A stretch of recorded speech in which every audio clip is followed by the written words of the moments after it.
Ողջույն։ Ամերիկայի Միացյալ Նահանգներում Ջոզեֆ Բայդենի վարչակազմի գալու հայ-ամերիկյան հարաբերությունների ներկա վիճակի եւ հեռանկարների շուրջ ես այսօր զրուցում եմ Միացյալ Նահանգներում Հայաստանի նախկին փոխդեսպան Արմեն Խարազյանի հետ։ Ողջույն, պարոն Խարազյան, շնորհակալություն մեզ միանալու համար։ Բարև ձեզ, շնորհակալություն ինձ ձեր հաղորդմանը հրավիրելու համար։ Պարոն Խարազյան, եւ այսպես ԱՄՆ-ի նոր նախագահ Ջոզեֆ Բայդեն եւ Միացյալ Նահանգների սահմաններից դուրս քննարկվում է թե ինչ է բերելու նա այս կամ այն տարածաշրջան եւ նախքան մասնավոր հարցերի մասին խոսելը հայ-ամերիկյան հարաբերություններ, Արցախ եւ այլն։ Մի հատ այսպիսի ընդհանուր հարց ունեմ. Բայդենը դա լավ լուր է թե վատ լուր է հայության համար։ Բայդենը հայության համար նաև Միացյալ Նահանգների ժողովրդի համար եւ աշխարհի համար շատ ավելի լավ լուր է, քան նրա նախորդ վարչակազմը, որովհետեւ նախ Բայդենը վերականգնելու է Միացյալ Նահանգների արտաքին քաղաքականության այն սկզբունքներն ու ուղղությունները, որոնք Միացյալ Նահանգներին տվել են աշխարհում առաջատար ուժի դեր։ Նա վերականգնելու է Միացյալ Նահանգների վարկանիշը, մտադիր է վարել ակտիվ ներգրավված ասերտիվ քաղաքականություն, վերականգնել տրանսատլանտյան դաշինքի հիմքերը, որոնք խարխլվել էին Թրամփի օրոք, վերադառնալ գլոբալ քաղաքականության եւ քրիտիկական տարածաշրջանային քաղաքականության խնդիրներին, ձգտելու է նաեւ շատ ավելի տրամաբանված ու կանխատեսելի ազգային անվտանգության ու արտաքին քաղաքություն վարել, հատկապես Ռուսաստանի հետ, Չինաստանի հետ, եւ աշխատելու է վերանորոգել դաշնակիցների հետ իր հարաբերությունները, որոնք Թրամփի օրերին էրոզիայի են ենթարկվել, հատկապես խոսքը վերաբերում է Եվրոպայում ամերիկյան դաշնակցային հարաբերությունների վերականգնմանը։ Ինչպես գիտենք, Միացյալ Նահանգները Իրանի հետ պատրաստվում է վերականգնել միջուկային պայմանագրերի շրջանակներում իր մասնակցությունը, ունեն Թուրքիայի հետ խնդիրներ։ Ես փորձում եմ այստեղ խոսակցությունը բերել նրան, թե Հայաստանի համար սա ինչ տարբերություն կարող է տալ։ Ռուսաստան, Իրան եւ Թուրքիա երեքն էլ Միացյալ Նահանգների արտաքին քաղաքականության մեջ լուծումների սպասող լուրջ խնդիրներ են։ Այս պատճառով Բայդենը ինձ կարծում է, որ ավելի լավ դերակատարություն կունենա միջազգային ասպարեզում, քան նրա նախորդ վարչակազմը։ Պարոն Խարազյան, Բայդենի ընտրվելուց հետո Հայ դատի ԱՄՆ հանձնախումբը հրապարակեց իր առաջնահերթությունները նոր վարչակազմի հետ աշխատանքում։ Ես մեջբերում եմ Արցախի հանրապետության անվտանգության պաշտպանություն, պատերազմական հանցագործությունների շարունակվող թշնամանքի համար Բաքվի եւ Անկարայի պատասխանատվություն եւ ԱՄՆ Հայաստան ռազմավարական գործընկերության ամրապնդում, նույնիսկ վերակտիվացում, ԱՄՆ Հայաստան վերակտիվացում։ Այս վերջին կետի վրա եմ ուզում կենտրոնանալ։ Հաճախ կարծիք է հնչում, որ հայ-ամերիկյան հարաբերությունները բարձի թողի վիճակում են։ Դուք կիսում եք այդ կարծիքը։ Կիսում եմ։ Եվ դա նոր չի սկսվել, դա սկսել է շատ վաղուց։ Ես կարող եմ նույնիսկ ասել Տեր-Պետրոսյանի վարչակազմի օրերից հայ-ամերիկյան հարաբերությունները եղել են երբեմն ավտոպիլոտի, երբեմն դրեյֆի, երբեմն բարձի թողի վիճակում, երբեմն բայց միշտ ստորադաս վիճակում Հայաստանի Երևանի, պաշտոնական Երևանի տեսանկյունից հայ-ռուսական հարաբերություններին, որը ըստ իս կեղծ սկզբունք է եւ չի օգնել Հայաստանին ստեղծել Միացյալ Նահանգների հետ հարաբերությունների մեջ այն equity-ն, որի վրա կարելի է ակնկալել Միացյալ Նահանգների հետ ռազմավարական բնույթի հարաբերություններ։ Կարծում եմ վաղուց ժամանակն է այստեղ լուրջ քայլեր անել։ Այսինքն ես ճիշտ եմ հասկանում, որ Հայաստան պետության ոչ բավարար ջանքերի արդյունք է, ոչ թե ամերիկյան կողմի։ Այո, բացարձակ ճիշտ եք։ Միացյալ Նահանգների հետ զանազան վարչակազմերի օրոք զանազան բաներ են հնարավոր եւ միշտ չէ, որ բոլոր ամեն վարչակազմի օրոք հնարավոր է այն, ինչ հնարավոր էր նախորդ վարչակազմի օրոք, որովհետեւ դրանք կապված են այդ վարչակազմի միջազգային հարաբերություններին տրվող ուշադրությունից ու կարեւորությունից եւ առաջնահերթությունից։ Բայց օրինակ Թրամփի ժամանակ 0-ից 10 սանդղակի վրա, կրկի ես օրինակը մի անգամ եմ բերել, եթե Հայաստանի հարաբերությունները հնարավորությունները 2.5 էին, Բայդենի ժամանակ դրանք կարող է լինել 8.5, բայց նույնիսկ Թրամփի օրոք եղած հնարավորությունները Հայաստանը չի օգտագործել այնքանով, որքան էլ նվազագույն լինեին դրանք Թրամփի օրոք դրանք հնարավոր էին։ Հայաստանի խնդիրն է սա, ոչ թե Միացյալ Նահանգների։ Եվ այսօր Բայդենի օրոք, այսինքն ձեր սանդղակով Հայաստանը պետք է առավելագույն ջանքերն ու առավելագույն հնարավորություններն օգտագործի։ Այո։ Ես կարծում եմ դա Հայաստանը պետք է անի, այստեղ կարելի է խոսել ոլորտների մասին, կարելի է խոսել բաստողումների մասին, կարելի է խոսել կոնկրետ քայլերի մասին։ Ես կասեի առաջին քայլը պետք է լինի Երևանի եւ Վաշինգտոնի խորհրդակցությունները կարիքների գնահատման մասին։ Կարիքների գնահատում, հնարավորությունների ճշտում, դրանց հետ կապված ռիսկերի մեղման մասին խոսակցություններ, պայմանավորվածություն ընդհանուր քաղաքական շրջանակի շուրջ, դրա ռազմավարական արժեքի գնահատական, դրա ինտեգրացում Հայաստանի ընդհանուր ազգային անվտանգության ռազմավարական հայեցակարգի մեջ եւ դրանից հետո դրա իրականացում, բայց այնպես, որ միաժամանակ դա չբերի բացասական հետևանքների Հայաստանի այլ հարաբերությունների կոնտեքստում եւ սա ես կարող եմ ավելի պարզաբանել խոսքը նրա մասին չէ որ ռուսներից թույլտվություն վերցնեն Միացյալ Նահանգների հետ աշխատելու համար խոսքը նրա մասին է որ Երևանի խնդիրները աշխարհի հետ որոշվեն Երևանից Երևանի տեսլականով Երևանի տեսադաշտով հաշվի առնելով գլոբալ քաղաքականության եւ տարածաշրջանային քաղաքականության թե դինամիկան թե առաջնահերթությունները Եվ այս տեսլականով Հայաստանը իրոք կարող է եւ պետք է Միացյալ Նահանգների զարգացնել շատ ավելի կարեւոր, ավելի այսպես ծանրակենտրոն հարաբերություններ։ Պարոն Խարազյան, մենք շարունակելով թեման սահուն անցում կատարեցինք հաջորդ հարցին, թերևս նկատած կլինեք այս օրերին Հայաստանում բուռն քննարկվում է ԱՄՆ-ում Հայաստանի դեսպանի պաշտոնում Իմ քայլը խմբակցության ղեկավար Լիլիթ Մակունցի հնարավոր նշանակումը ըստ ամենայնի նա կնշանակվի եւ մանավեճ ծավալվում է նախ այն հարցի շուրջ թե արդյոք այդտեղ պետք է քաղաքական նշանակում լինի թե դիվանագիտական նշանակում լինի մեկ այլ հարց է թե արդյոք Լիլիթ Մակունցն ունի այն մասնագիտական որակներն ու փորձը արդյոք համապատասխանում է այդ պատասխանատու պաշտոնին եւ այլն ձեր նկատառումները որպես մեկը ով նախ ապրում է Վաշինգտոնում հետևում է այդ ամենին մոտիկից ձեր դիտարկումները Դեք ես կարող եմ ասել նախ որ քանի որ Տիկին Մակունցի ենթադրում եմ նշանակման մասին, ենթադրյալ նշանակման մասին Միացյալ Նահանգներին պաշտոնական հարցում չի արվել, այսինքն ագրեման չի հայցվել։ Խոսել դրա մասին առնվազն այն ձևաչափով որտեղ մենք երկուսով ենք այսօր խոսում, թերևս ճիշտ չի լինի։ Երկու պատճառով, թե Տիկին Մակունցի համար դա արդար չի լինի, որովհետև եթե նա նշանակվի, եթե ուզվի ագրեման, նա գա Միացյալ Նահանգներ, ճիշտ չէ, որ նախքան ագրեման հայցելը ապագա դեսպանի տեխնացուի մասին լինեն նման խոսակցություններ։ Մյուս կողմից դա արդար չէ ներկա դեսպանի նկատմամբ, Վարուժանի Նարժան Ներսիսյանի նկատմամբ, որի հետ մենք շատ ունենք լավ հարաբերություններ եւ կարծում նա արժանապատիվ ներկայացնում է Հայաստանը Միացյալ Նահանգներում։ Որովհետև եթե կա դեսպան, որն աշխատում է եւ ագրեման չի հայցվել նոր դեսպանի մասին, սակայն մամուլը սկսում է քննարկել բուռն կերպով նոր դեսպանի հավանական տեխնացություն զանազան նրբերանգներով, դա նաեւ ազդում է ներկա դեսպանի աշխատանքի վրա։ Երրորդ դեսպանի նշանակումը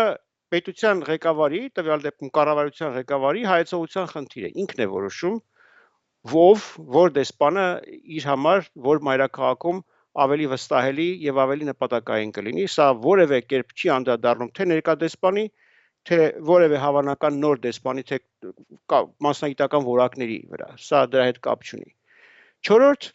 անկախ ամեն ինչից, եթե խոսքը գնում է Տիկին Մակունցի մասին, պետք է ասեմ, որ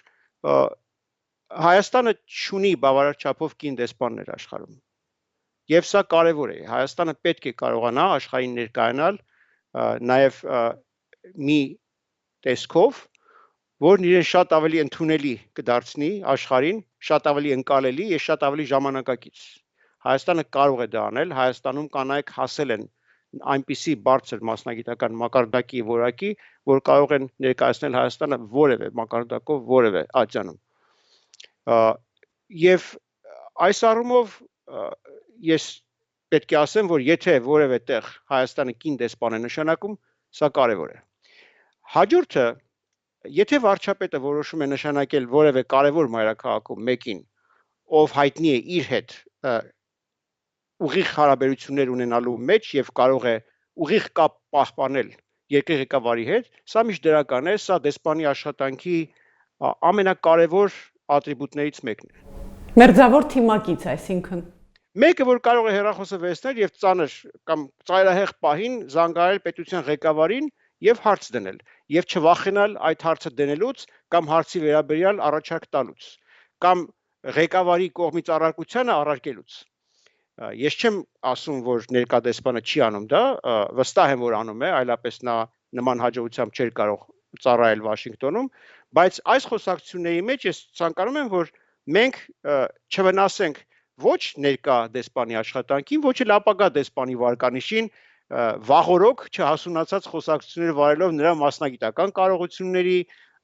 վարչապետի զանազան ենթադրյալ մտադրությունների մասին նրա նշանակման կոնտեքստում կամ Վաշինգտոնում նա ինչպես կընդունվի կամ համայնքը ինչպես նրան կընդունի։ Համայնքը սիրում է եւ հարգում ներկա դեսպանին,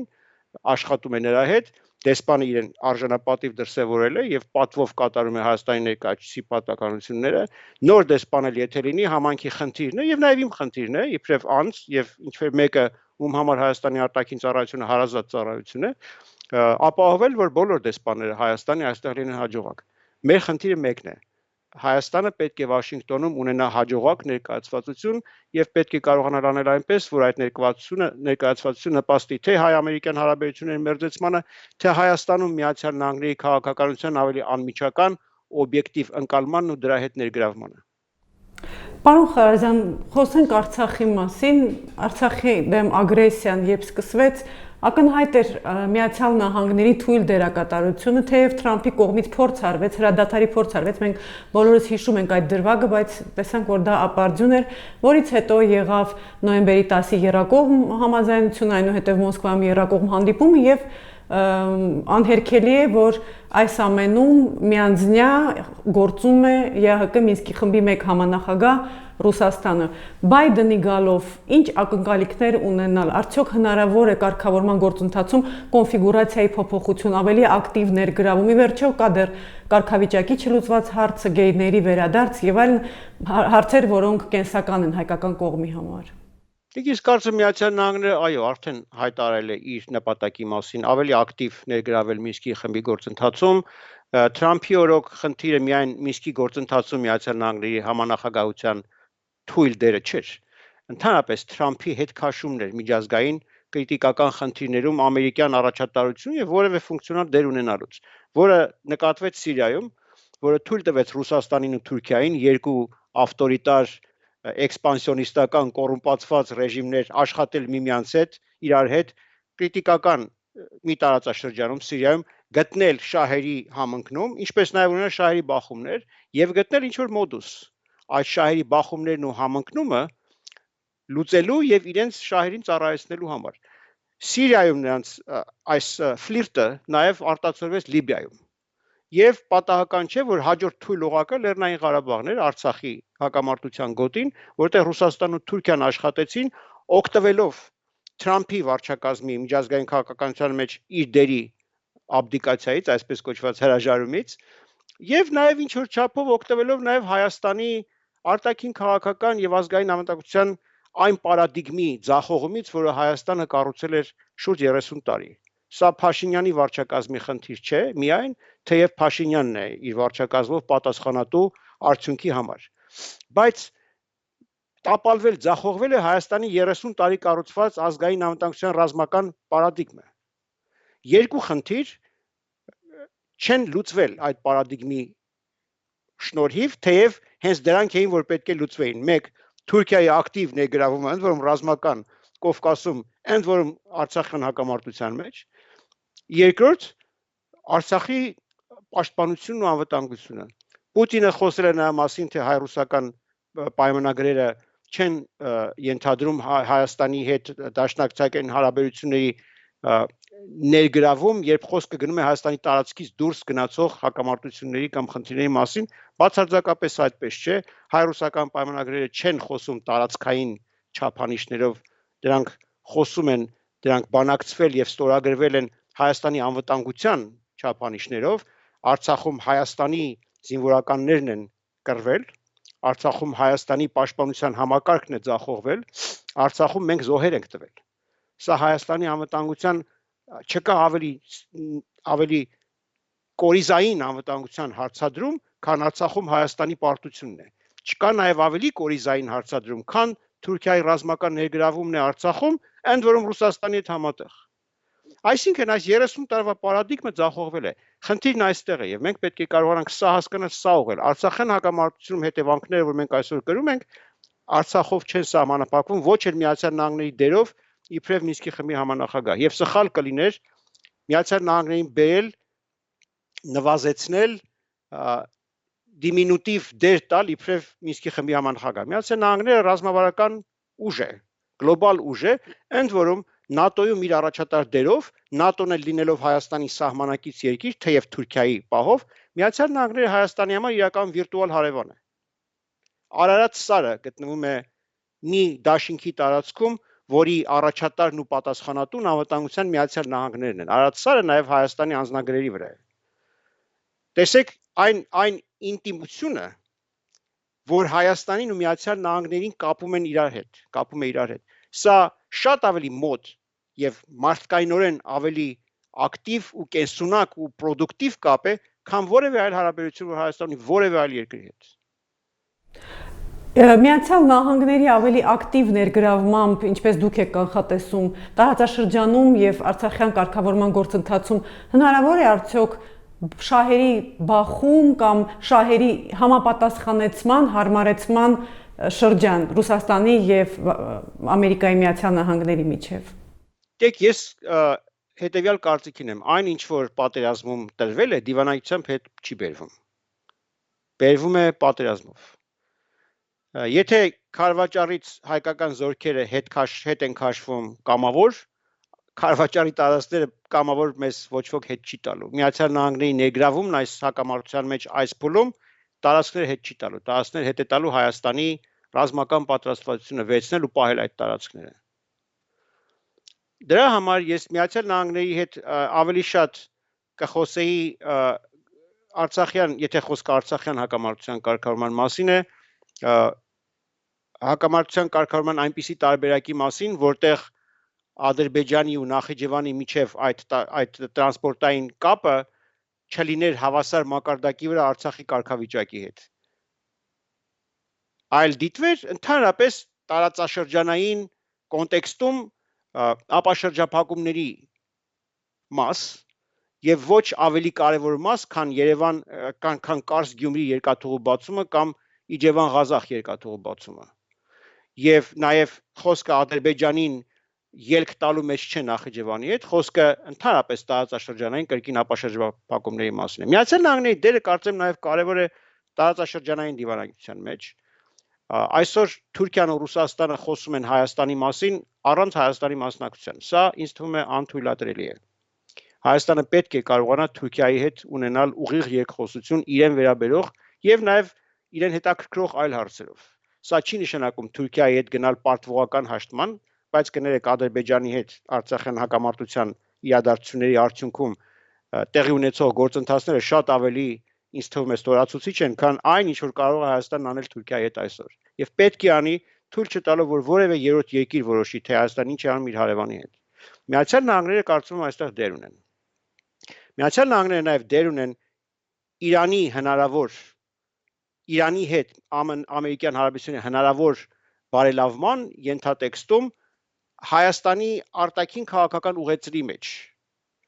Ես կարծում Հայաստանը այստեղ խնդիր ունի կարողանալու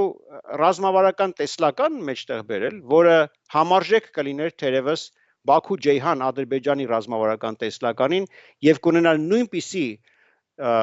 ռազմավարական ազդեցություն այս տարածաշրջանի ու հարակից շրջանների ապագայի վրա, ինչպիսին Բաքու-Ջեյհանն է ունեցել։ Ես կարծում սա կարող է լինել Սևծով Պարսից ծոց միջանցքի ստեղծումը, որտեղ Հայաստանը կարող է դեր ունենալ եւ պետք է ձգտի դեր ունենալ, որտեղ մենք չանենք, Ադրբեջանը կանի, Սևծով չի անի, թերևս Վրաստանով կանի։ Բայց սա ինձ թվում է խնդիր է։ Ադրբեջանը դա կարող անել նաեւ Նախիջևանով ու Թուրքիայով։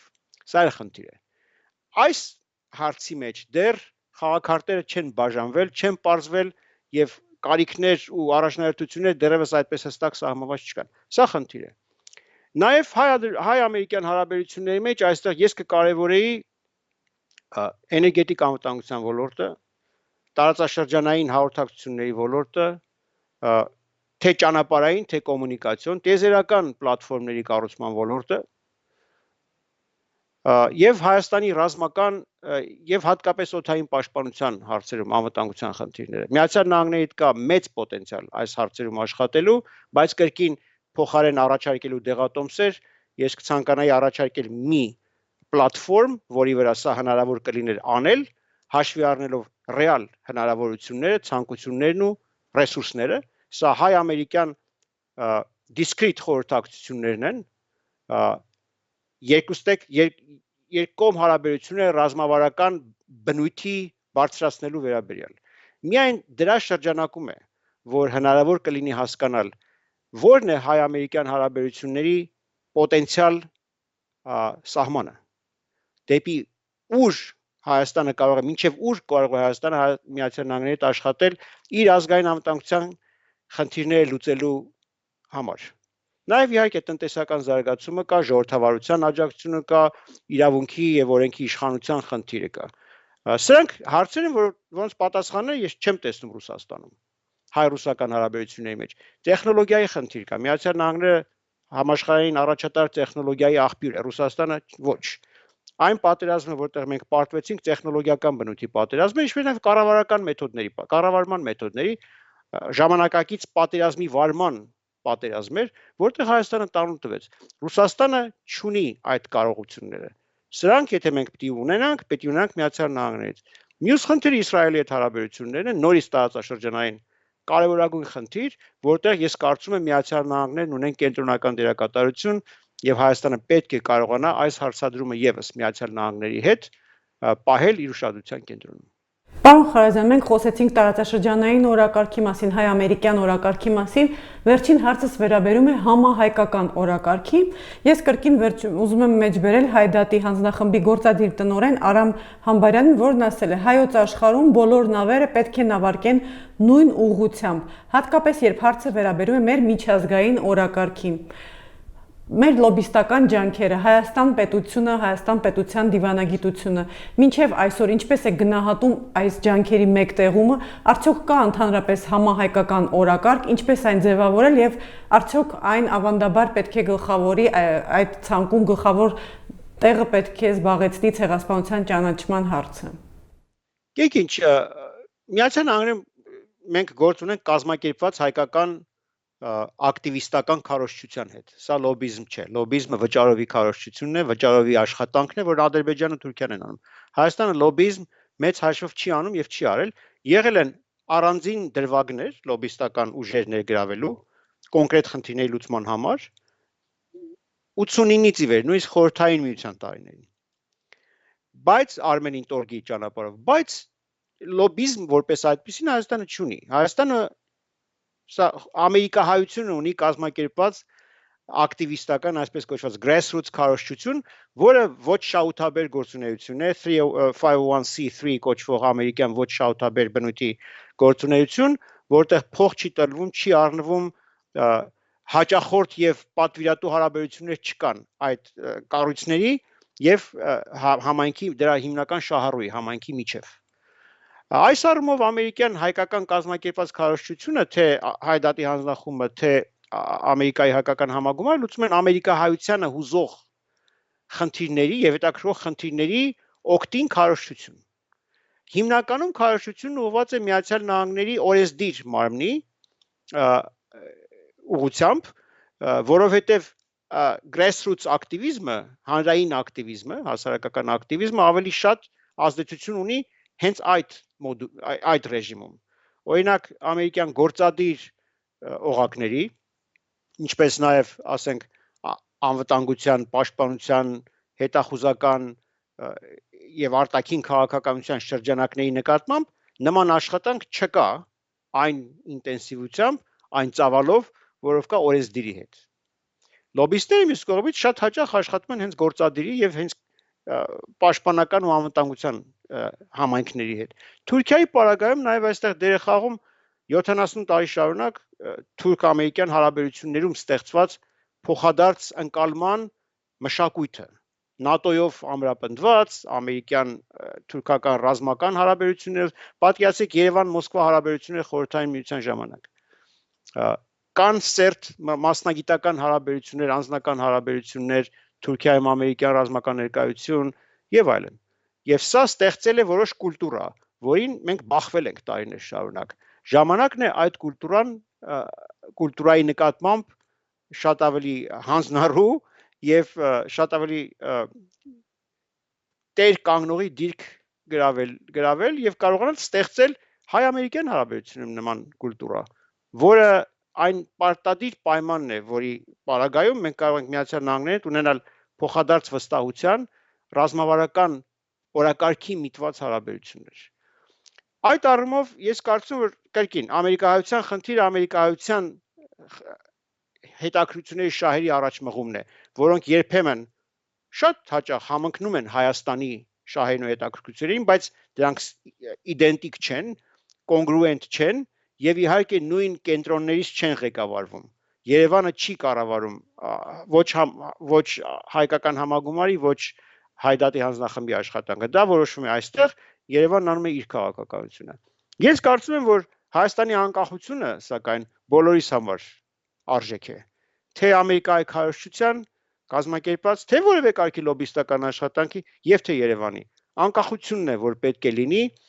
այն կիզակետը մեր բոլոր խնդիրների, մտահոգությունների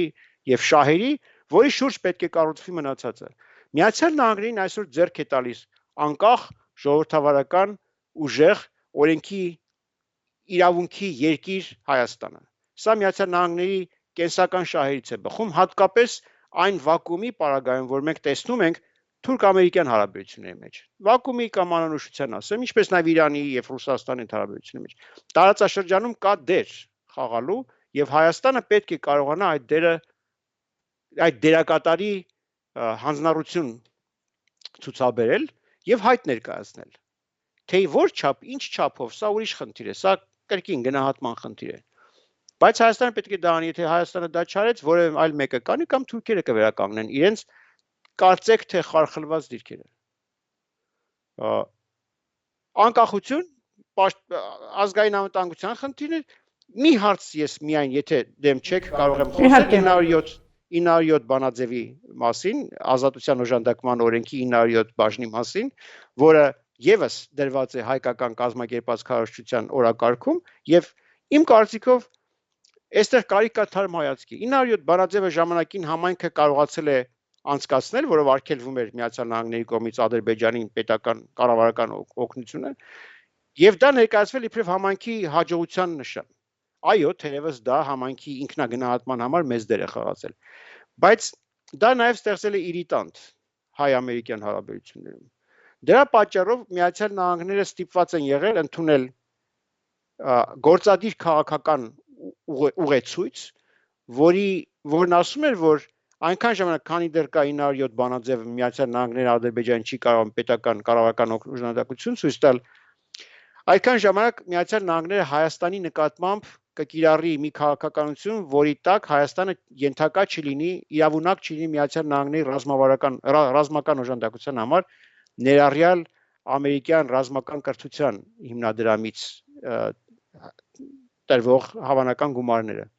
Ռազմական կրթություն, ռազմական գնումներ, ռազմական օժանդակություն 90-ականից փակվել է Հայաստանի համար,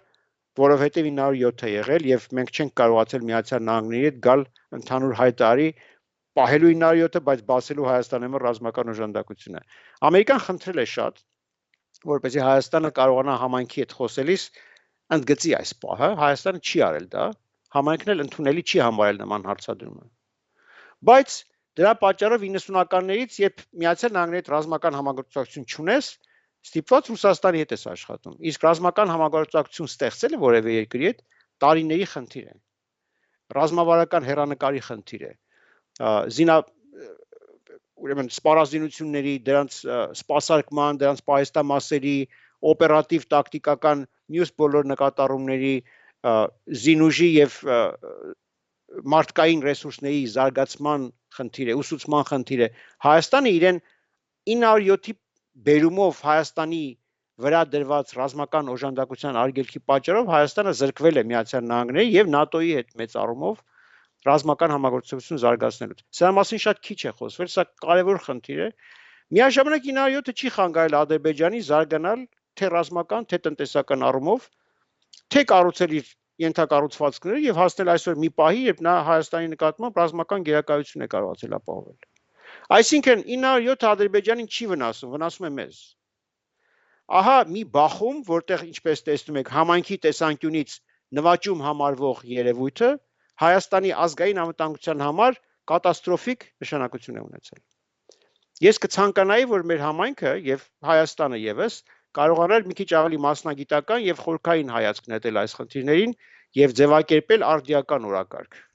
Ձերբազատվելով նաեւ կարծրատիպային կաղապարային կարծրատիպերից եւ նաեւ ամենակարևորը ձերբազատվելով մի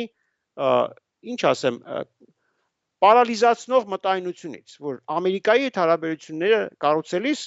մերոնք միշտ մտածում են նրա մասին, թե ինչ կասի Ռուսաստանը։ Սա ամենակեղծ, ամենավոչ կոմպետենտ հարցադրումն է։ Այո, պետք է մտածել, բայց չպետք է ստորադասել Միացյալ Նահանգների հետ հարաբերությունները Ռուսաստանի հետ ենթադրյալ հավանական ռեակցիային։ Սա պարզապես անհամարժեք մոտեցում է եւ սա պետք է հաղթահարվի, այլապես Հայաստանը այսօր էլ չի կարողանա օգտվել իր այն հնարավորություններից, որ ունի Միացյալ Նահանգների հետ։ Շնորհակալություն պարոն Խարազյան այս հետաքրքիր զրույցի համար։ Խնդրեմ, հաճույքով։ Հիշեցնեմ, ես զրուցում եմ Միացյալ Նահանգներում Հայաստանի նախկին փոխդեսպան Արմեն Խարազյանի հետ։